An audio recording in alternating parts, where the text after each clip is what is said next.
อ่าทุกคน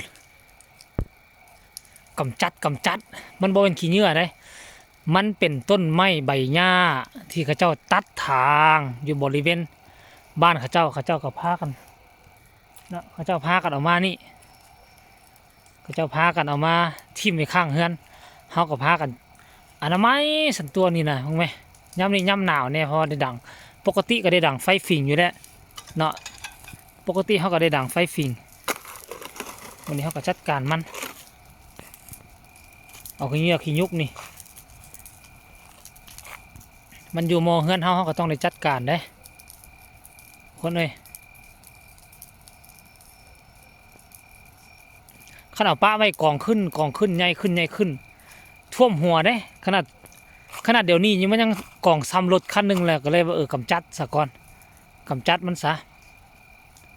เพราะว่าขนาดป้าไว้นี่ประมาณเดือน4 เดือน 5มาฮอดไฟลามป่ามานี่มันไฟไหม้ป่าทุกปีอยู่แล้วเฮือนเฮาอยู่มอนี่หมดเท่านั้นเลยทุกคนเลยหมดแน่นอนเลยเพราะฉะนั้นเฮาต้องได้ดูแลกำกับเขตมอเฮือนเฮานี่เอ้าขี้เหงื่อขี้ยุกเอานี่ไปใส่อันนี้ไปใส่ซุ่มนี่เด็ดสนะซุปวอนั่นนี่โอ้ยแหลมนี่ก็เป็นแล้วนี่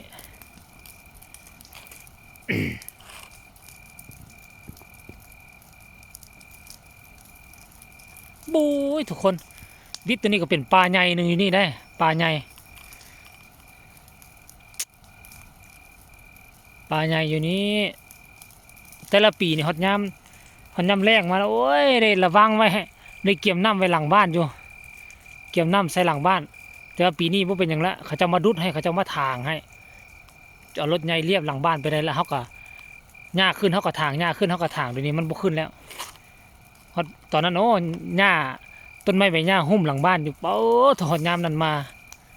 ไฟมาเรื่อยๆได้ทุกคนเลยนี่เขาเจ้ามาตัดต้นไม้ใบหญ้าเต็มมาถมใส่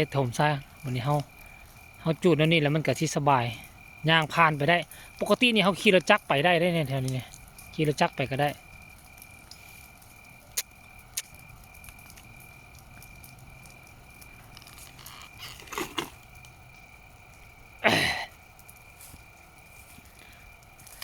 นกลายมานอนต้นไม้หลังบ้านนี่แถวนี้เนี่ยลายแถวนี้เห็นบ่ตะกี้แถวนี้ที่ไปได้ว่าทางหลังบ้านเขานี่ไปบ่ได้เดี๋ยวนี้เขามาถางมาอย่างต่างๆหญ้าขึ้นแล้วก็ถางหญ้าขึ้นแล้วก็ถางไปได้เดี๋ยวนี้กลายเป็นทางงัวทางควายป่าให้นี่